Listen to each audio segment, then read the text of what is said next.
Un feliz lunes, un feliz inicio de semana a los televidentes de Televicentro, Noticiero El Comercio TV y a los oyentes de Platinum FM y Radio Quito, la voz de la capital, noticiero líder en la radio.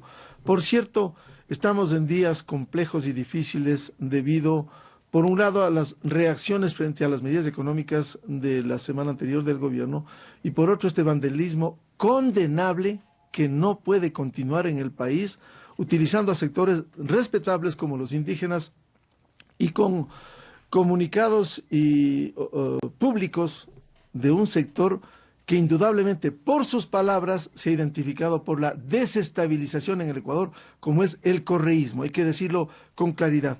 Está con nosotros la ministra de Gobierno, María Paula Romo. Quizás una observación inicial. El gobierno emitió el decreto de estado de excepción que da ciertas atribuciones.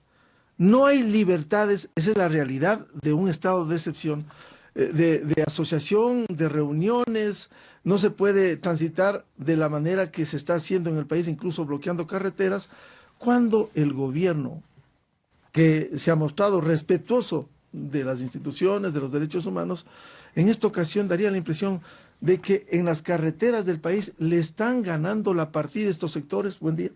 Buenos días, Miguel, muchas gracias. En realidad el gobierno ha tomado medidas que son medidas para algunos sectores, parte de su agenda política, para decirlo de alguna manera, y creo que eso hay que diferenciarlo de actos vandálicos. Es decir, hay sectores que políticamente critican las medidas o se oponen a las medidas. También hay muchos sectores que las respaldan, porque a veces uno, por el tema del cierre de las vías, enfrentamientos violentos, los temas que hemos tenido, también olvida decir que hay sectores importantes que respaldan la medida, que conocen lo fundamental, ¿no?, de tomar esta decisión, pero lo más grave y lo que justifica en mayor parte el estado de excepción es que hay quienes, a propósito de todo lo que sucede a raíz del tema económico, han aprovechado para vandalizar algunas ciudades del país y algunos lugares de manera particular. Por ejemplo, el primer día, luego de decretadas las medidas, tuvimos entre 3.500 y 4.000 personas que saqueaban en Guayaquil, en la perimetral. Esto es un tema muy difícil de contener, esto no se puede permitir, son actos vandálicos y entonces el estado de excepción permite que tanto la policía como las Fuerzas Armadas reaccionen por supuesto, siempre en el marco de la ley y de sus competencias. Tenemos, creo yo, también algunas diferencias con la semana pasada. El hecho de que el paro de transporte se haya levantado ya en casi su totalidad, todavía hay algunos lugares en donde existen conflictos. Los lugares en donde existen más dificultades se debe también a la irresponsabilidad de los alcaldes, a la irresponsabilidad de los consejos municipales que no terminan de asumir decisiones importantes. Hay alcaldías que han cumplido su papel, que hay que destacarlo. La alcaldía de Ambato, Javier Altamirano, que ya decidió ayer subir a 40 centavos. Así es. En cambio, en Guayaquil se lava las manos la alcaldesa Cintia Viteri, en Ibarra igual, una actitud demagógica de la alcaldesa Escaco, que simplemente dice, no vamos a aumentar. No se reivindicaba tanto la descentralización para ahora devolverle esto al gobierno central. El propio COTAD, artículo 65, literal F, dice: los gobiernos autónomos descentralizados deben planificar, regular y controlar el tránsito. Resulta que en Guayaquil y en Ibarra dicen no, que lo haga el gobierno central. Bueno, es que la descentralización y la autonomía están muy bien para que el gobierno central subsidie las tarifas de los municipios. No está bien, es realmente un tema que pone en debate la coherencia sobre el tema de los gobiernos autónomos, pero creo que también hay muchos municipios que han hecho un trabajo apropiado, alcaldes que han demostrado un liderazgo y una responsabilidad que ya nos quisiéramos para todo el país, porque nos evitaríamos una serie de conflictos. El alcalde de Machala negoció y se sentó a la mesa con los sectores del transporte el día viernes inclusive. El fin de semana ya estuvo funcionando su ciudad. El viernes en la tarde ya tuvo su ciudad funcionando. El alcalde de Santo Domingo de los Colorados, que tuvimos un par de días difíciles en Santo Domingo por el bloqueo de los automóviles, ya también se sentó con los representantes de los distintos sectores y se pusieron de acuerdo. Está funcionando casi con normalidad Santo Domingo de los Áchilas. Estos son ejemplos de que necesitamos de muchas voluntades que tomen en un momento como este las responsabilidades que corresponden. Y el gobierno ni se está lavando las manos, ni le está trasladando a nadie la responsabilidad, está asumiendo lo medular de esta responsabilidad con todo lo que implica. Y creo que es simplemente eso lo que les pedimos a las otras autoridades. Cada uno asuma una parte de su responsabilidad. Tenemos una serie de ficciones sobre las que hemos construido algunos temas en el país, tarifas de transporte en varias ciudades que no se revisan desde hace 17 años. Es el caso de la ciudad de Quito, por ejemplo. En lugar de tomar una decisión de normar, de controlar a los sectores del tránsito y de la movilidad, se entregaban transferencias directas de efectivo a los conductores, a los dueños de las cooperativas, como ha venido sucediendo en Quito, con la cantidad de dinero que Quito le entregó al transporte urbano. Quito habría podido financiar el municipalizar su corredor principal. Esa es la cantidad de dinero que el municipio de Quito ha entregado para evitar enfrentar el tema de las tarifas. Esperemos que eso hoy sea distinto, pero en todo caso, confiamos en que en el país la normalidad se restablezca poco a poco. No dejan de preocuparnos algunos puntos todavía altamente conflictivos, sobre todo en Cotopaxi, en Chimborazo, en Tungurahua un poco menos, Imbabura, Azuay. En Loja tenemos hoy en la mañana 2 cierres pequeños, uno muy pequeño en la salida a Loja Catamayo, el más grande está en la zona San Lucas, Saraguro ya no está cerrado, pero realmente el de Molleturo, por ejemplo, es un tema muy grave. Hemos tenido incidentes delicados ahí. Tenemos 12 ambulancias que han sido atacadas en esos cierres de carreteras, es decir, todavía hay puntos en donde el conflicto tiene características que son sumamente violentas, ¿no? ¿Cree usted que hay un proceso para desestabilizar al Ecuador, como ya se invocó desde el correísmo, que renuncie y se vaya a elecciones anticipadas? Hay diferentes cosas y a mí me gusta separarlas para ser justa. Primero, yo creo que no debemos mezclar las demandas de algunos sectores sociales, de algunos sectores del movimiento indígena, no las podemos mezclar con los intentos de desestabilización.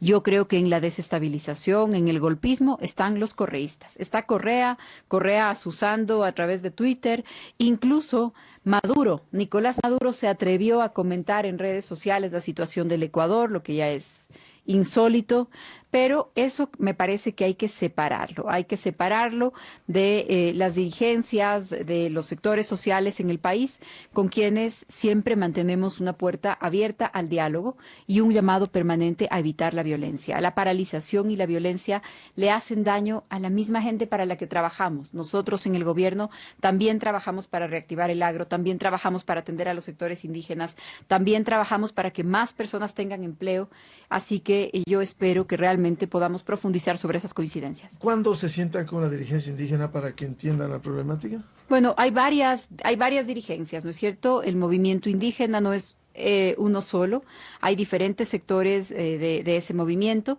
y hemos estado en conversaciones permanentes, estamos todavía discutiendo cuándo, cómo, dónde, si las reuniones son públicas, son privadas, cuál es la agenda de las reuniones. Algunos sectores se han ofrecido para mediar estas reuniones. El prefecto de Imbabura, que es el presidente del Congope, por ejemplo, algunos alcaldes también, algunos sectores de la Iglesia Católica. Es decir, tenemos puentes abiertos de diálogo, estamos conversando con muchos dirigentes y lo que esperamos es poder transformar la protesta en diálogo, la protesta en decisiones. El presidente Moreno lo dijo ayer. cuando extendía su mano, ¿no? Y él también diferenciaba claramente los actos violentos, los actos desestabilizadores y aquellos que tienen que ver con posturas políticas y con demandas políticas. Y en ese caso el presidente le hizo una invitación a los sectores sociales y la invitación, la propuesta del presidente y que nosotros, por supuesto, recogemos para tratar de hacerla efectiva, discutamos con esos sectores cómo utilizar de mejor manera los recursos que estaban en un barril sin fondo de los subsidios a las gasolinas. ¿Cómo vamos a utilizar mejor esos recursos? ¿Cómo esos 1.300, 1.400 millones que se iban a pagar el tanque de su carro, Miguel, del mío? Que no necesitamos que el gobierno nos pague la mitad del tanque, está mal. Ese dinero tiene que estar para el agro, ese dinero tiene que estar para la reactivación productiva, ese dinero tiene que estar para el seguro social campesino. Ese dinero hay maneras de usarlo para atender a los sectores que más lo necesitan. Mucho gasto improductivo, que hay que mejorar eso. Claro que sí, también. También hay muchas cosas que hacer y le aseguro que las estamos haciendo todas, incluidas las más difíciles y las que muchos gobiernos han aplazado durante 40 años. Pero estamos en ese propósito. Para nosotros también parte del diálogo con las comunidades y que nos ha preocupado mucho constatarlo en estas semanas y en estos días es la cantidad de mentiras con las que se engaña a algunos sectores en el país. Permítame explicarme. ¿Han identificado a esos sectores? Bueno, por ejemplo, en sectores populares, en las ciudades, pero no pensábamos que también era tan fuerte este imaginario en la ruralidad. Pero en estos días ya de cierres de vías, que en todo lado estamos conversando, nuestros tenientes políticos, los gobernadores, por ejemplo, hay muchos sectores que nos dicen, la primera condición que le ponemos al gobierno es que les ha estado dando, perdón por usar, pero voy a usar los términos exactos, es que les ha estado dando un bono a los venezolanos. Y tienen hasta una cifra, dicen, hay un montón de millones, eso es una mentira. Eso es una mentira, pero una mentira repetida tantas veces. Empieza a calar en los ciudadanos. Entonces hay muchas mentiras que circulan y nuestra principal tarea en este momento es luchar contra esas noticias falsas, luchar contra las noticias falsas que circulan en el espacio, en estos espacios que estamos hablando. No va a subir el IVA. No van a subir los impuestos. El gobierno está proponiendo un impuesto para las empresas que ganan más, que facturan más de 10 millones de dólares al año, que son las que más deben pagar. En el resto van a bajar los trámites burocráticos, van a bajar los trámites impositivos, vamos a tener facilidades de empleo. Entonces, no es cierto que va a subir el IVA, no va a subir el gas, no van a subir los impuestos.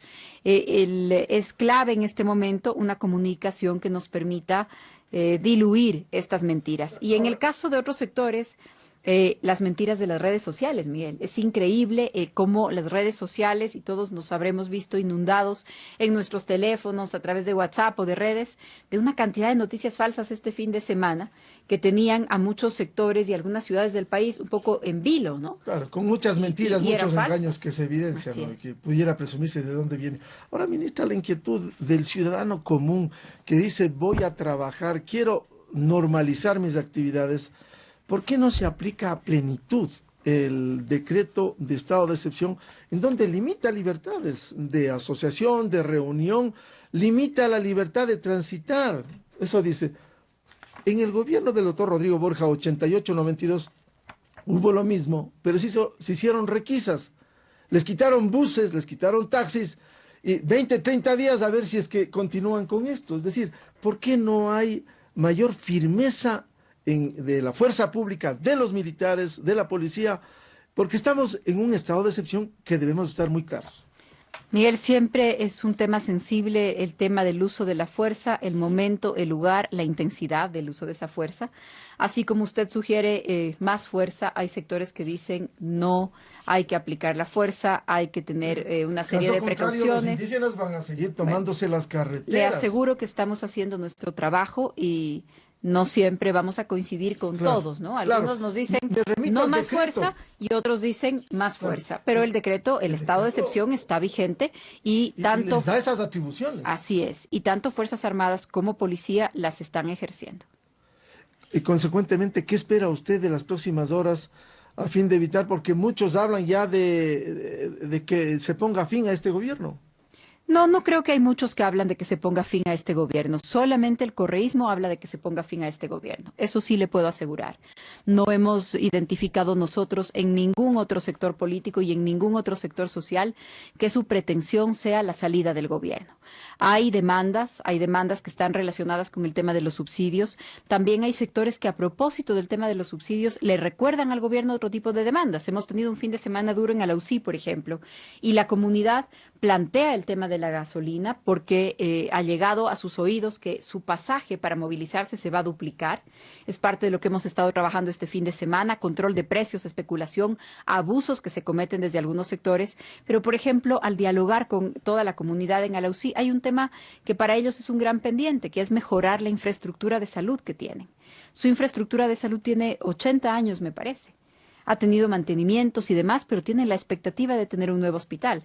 Hay que discutir cómo el gobierno hoy, con recursos que precisamente le permite el hecho de no desperdiciarlos en donde no debe, de que no se vayan por el contrabando, cómo el gobierno puede atender esas demandas. En ese sentido, optimizar la calidad del gasto, que vaya a gasto productivo, no improductivo. Y que vaya a los sectores que tiene que ir. Porque así tiene que ser. El gobierno no necesariamente pues, es el encargado de garantizarle ganancias a sectores industriales. Entonces, en eso yo creo que la comunidad, los dirigentes conocen la apertura del gobierno para discutir cómo mejorar ese gasto, cómo mejorar la inversión, cómo atender de mejor manera a los sectores que más lo necesitan.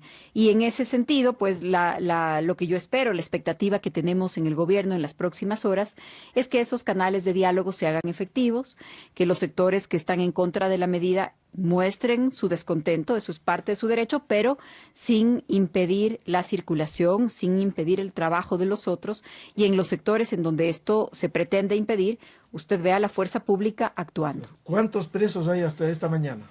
Hemos detenido a 477 personas en estos días de protestas. La mayor cantidad de detenidos están relacionados con actos vandálicos, no con protestas, pero claro que también hay detenidos por el tema de las protestas. Atacar ambulancias, eso es inhumano lo que se ha hecho. Miguel, hasta en la guerra hay unas reglas, ¿no? Hasta en la guerra. Hasta en zonas de guerra hay la regla de no atacar las ambulancias, de dejar pasar las ambulancias. Y en estos días hemos tenido 12 ambulancias atacadas. Hay que tener mucho cuidado de no cruzar este límite de la anarquía, del caos, de la violencia, a los niveles que la hemos visto estos días en el país, porque eso afecta la convivencia de todos. Yo creo que sectores como el sector indígena, por ejemplo, ha tenido siempre no solo el respeto, sino la solidaridad en su lucha de un grupo importante del país. El impedir que se abastezca una ciudad, el impedir el paso, el atacar una ambulancia me parece que deslegitima y desdice de sus reivindicaciones, y yo creo que hay muchos dirigentes y muchos militantes de esas causas que tratarán de conducir la protesta de otra manera. Mire, por ejemplo, la vía Molleturo, que ahí tenemos un lugar conflictivo por muchos motivos y desde hace mucho tiempo, pero ya los incidentes que se han tenido en esa vía son terribles. Molleturo o Naranjal. Sí, el día de ayer en esa vía se obstaculizó el paso para los vehículos por horas, yo creería que por más de un día. Y hubo un fallecido no como resultado del enfrentamiento de la fuerza pública, sino porque una de las personas atrapadas... Así es, una de las personas atrapadas en estos obstáculos trató de salir, trató de evadir, que le estaban impidiendo llegar, no sabemos ningún detalle, pero no sé si a su casa, no sé si tenía una emergencia, si alguien le esperaba, y terminó con un atropellamiento. Además, la ambulancia no pudo llegar a atender a esta persona precisamente porque no dejan pasar las ambulancias. Ministra Romo, ¿no cree que hay una rarísima coincidencia cuando el día de mañana, este martes 8 de octubre, se va a formular cargos a altísimos funcionarios del correísmo por el caso Sobornos 2012-2016? No creo que sea coincidencia. Efectivamente, como usted lo insinúa, para algunos sectores políticos, para el correísmo, lo que está en juego es mucho. Está en juego que la justicia les exija la verdad y les exija asumir las consecuencias de sus actos. La audiencia que estaba prevista sobre el caso Sobornos 2012-2016 para el día de mañana ha sido aplazada una semana. Entonces, esa audiencia que estaba prevista para mañana quedó para la próxima semana. Mientras más pasan los días, van a seguir aprovechando para el caos, para la desestabilización, para la instigación. Y eso es parte de lo que todos en el país tenemos que reconocer, cuáles son los intereses que existen en cada uno de los sectores, siempre diferenciándolos. Yo voy a hacer siempre un esfuerzo para diferenciar y no mezclar las cosas. Los sectores sociales fueron víctimas de los abusos del correísmo. Los sectores sociales saben que muchas de las dificultades económicas que hoy reclaman son el resultado del manejo económico del correísmo, de su derroche, de su irresponsabilidad. Entonces, yo creo que está claro que no manejan agendas, no comparten una agenda, pero hay que tener mucho cuidado en que termine mezclándose y termine uno haciéndole favor al otro. La ministra de Gobierno, María Paula Romo, en el noticiero El Comercio TV a través de Televicentro. En las radios, Platinum FM y Radio Quito, continuamos este diálogo. Un feliz lunes y ojalá vengan días mejores para el Ecuador.